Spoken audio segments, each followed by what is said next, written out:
હું પુષ્કર જેઠી જ્ઞાતિ ટ્રસ્ટ અને જેઠી સમાજનો હું પ્રમુખ છું. અમારો કાર્યક્રમ 5-6 થી 12-6 કથાનો ભાગવત કથાનો કાર્યક્રમ હતો રાજપૂત સમાજવાડીમાં. અને તે વખતે અમારા જે મહિલા કાર્યકરો જેને આખું બધું જ આયોજન એમના પોતાના હસ્તક લીધેલું, ત્યારે એમને આ ઢોલીને હાયર કરવા માટે અક્ષય જાનીને પહેલાં વાત કરી હશે કે ભાઈ તમે આનામાં જોડાઓ. હવે એ અક્ષય જાની જે તે 10 તારીખે આવીને અમારી જે મહિલા પ્રમુખ છે આવા હોદ્દા ઉપર હોવા છતાં એને એટલી હિંમત હતી કે અમારો સમાજ આખો ત્યાં ભેગો હતો, તેમ છતાં સૌ પોતાના કાર્યક્રમમાં પડ્યા હતા.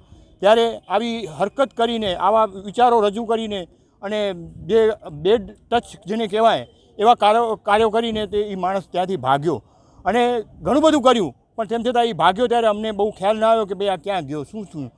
પણ આ બેન એટલા બધા વ્યસ્ત હતા અને પોતે હતપ્રભ થઈ ગયા કે ભાઈ આ શું થયું મારાથી, આ કેમ આને મારા સાથે કર્યું. કારણ કે એ ઘણા વખતથી એમના હસબન્ડ છે એ પણ ભૂતનાથના ટ્રસ્ટમાં એમાં સમાયેલા ટ્રસ્ટી છે. ત્યારે એમને એમ થયું કે પહેલાં હું કોને વાત કરું આમ. એટલે એમના હસબન્ડને વાત કરી, બીજા ટ્રસ્ટીઓને પણ વાત કરી. ગઈકાલે પણ કોઈ ભૂતનાથના કોઈ ટ્રસ્ટીઓ એમના સાથે આવ્યા નહીં.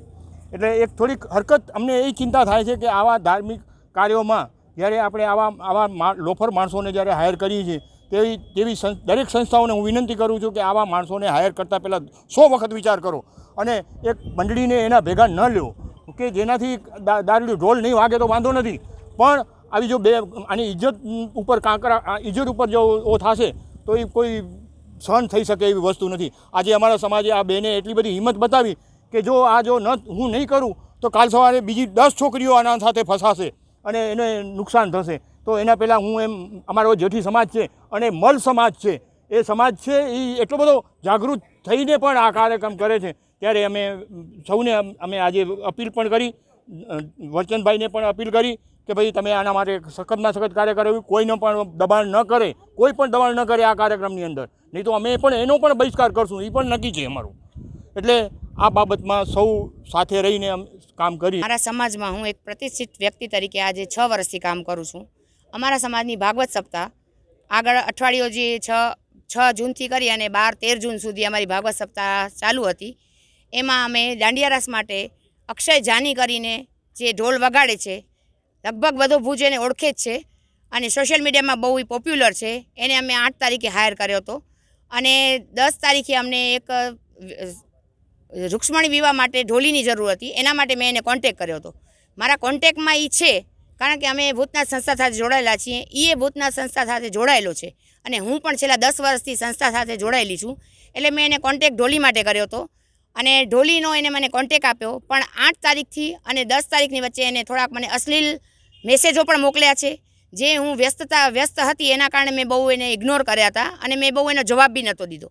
અને 10 તારીખે એને જાહેરમાં ત્યાં આવી અને મારા સાથે અશ્લીલ હરકત કરી અને મને અશ્લીલ મેસેજો મોકલ્યા છે. અને ત્યારબાદ એ ત્યાંથી ફરાર થઈ ગયો હતો. અને બારે પણ સંસ્થાના અમારા ભાઈઓ કને એવો એ કહેતો હતો કે મારાથી ભૂલ થઈ ગઈ, મારાથી ભૂલથી આ બેનની છેડતી થઈ ગઈ, અને ત્યારબાદ એ ફરાર હતો. અને ત્યારબાદ પણ એને એ કર્યા પછી પણ એને એવું બારે મારા વિશે અશ્લીલ વાતો કરી કે આ બેનના મારા સાથે પ્રેમ સંબંધો છે, એટલે મને એના ખિલાફ કમ્પ્લેન કરવી પડી.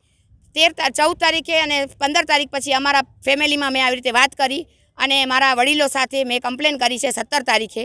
અને કાલે મને FIR દર્જ કરીને એને અરેસ્ટ કરવામાં આવ્યો છે. તો મારી પોલીસ પાસે એવી અપીલ છે કે સખ્તમાં સખ્ત કાર્યવાહી એના ખિલાફ થવી જોઈએ. તે સિવાય પણ અમારા સમાજની આ મેં પગલું લીધું ત્યાર પછી મારા સમાજની કેટલી દીકરીઓનો મને મેસેજ આવ્યો કે મને પર્સનલ મળીને કીધું કે આંટી અમારા સાથે પણ આને આવું કર્યું છે. અને આ જઈએ મેં આ પગલું લીધું ત્યારબાદ આ બધી છોકરીઓ બોલી છે. અને એ મારી દીકરાને સમોવડો છે અને જો એ મને આવી રીતે કરી શકતો હોય તો એ બીજી છોકરીઓ, નાની છોકરીઓ ભેગો શું કરતો હશે એ હું વિચારી શકું એમ નથી. અને મારી પોલીસ પાસે અપીલ છે કે એનો ફોન ખાસ ચેક થવો જોઈએ, કારણ કે એ ખોટા ડોક્યુમેન્ટ્સ રાખી અને પોતાનો પીઠબળ વધારે છે. એ અમને જાણ થઈ છે કે ફોનમાં એની પાસે ખોટા ડોક્યુમેન્ટ્સ છે અને પીઠબળ પણ એનો સારો છે. મીડિયા પણ એને દબાવવાની ઘણી કોશિશ કરી છે, પણ મારી મીડિયા પાસે પણ એવી અપીલ છે કે આ આજે ન્યૂઝ આવવા જ જોઈએ અને એને કડક સજા મળવી જોઈએ. આજે અમે ભાજપ કાર્યાલયમાં પણ એને જે પદ ઉપર છે એ કંઈક યુવા પદ ઉપર છે એટલે યુવા કોષા ઉપર છે. તો આજે અમે ભાજપ કાર્યાલયમાં પણ અપીલ કરી છે. તો અહીંયાથી પણ અમે એવું ઈચ્છીએ છીએ કે આપણા સાંસદ પાસેથી અમને ન્યાય મળે, કે એને એ પદ ઉપરથી નીકાળવામાં આવે, અને જે એ નોકરી કરે છે ભૂતના સંસ્થામાં, એ નગરપાલિકા થ્રુ નોકરી કરે છે, એ પણ એના પાસે ન રહેવી જોઈએ, એવી અમારી અહીંયા અપીલ છે. અને અમને સાંસદ પાસેથી જે રિપ્લાય મળ્યો છે, તો હું અહીંયા સાંસદ પાસેથી એવી ઈચ્છા રાખું છું એક લેડીઝ તરીકે, કે મને ન્યાય મળવો જોઈએ, અને આજને આજ એનો જી હોય એ ચુકાદો આવવો જોઈએ. બસ બીજું હું એવું જ મેસેજ દઉં છું કે આવા માણસોથી આપણી છોકરીઓ બચવી જોઈએ, અને ક્યારે પણ આવા મેસેજ તમને કેદી પર ડાઉટ લાગે તો કેદી છુપાવવા ન જોઈએ, સામે ઉઠીને અવાજ ઉપાડવો જોઈએ. બસ હું એટલી જ અપીલ કરું છું મારી મહિલાઓ પાસે, અને સમાજને એને સપોર્ટ કરવો જોઈએ. બસ હું એ જ કહું. આજે મારો સમાજ આખો મારી સાથે ઊભો છે, મને એનો ગર્વ છે કે આજ મારો સમાજ મારી સાથે છે.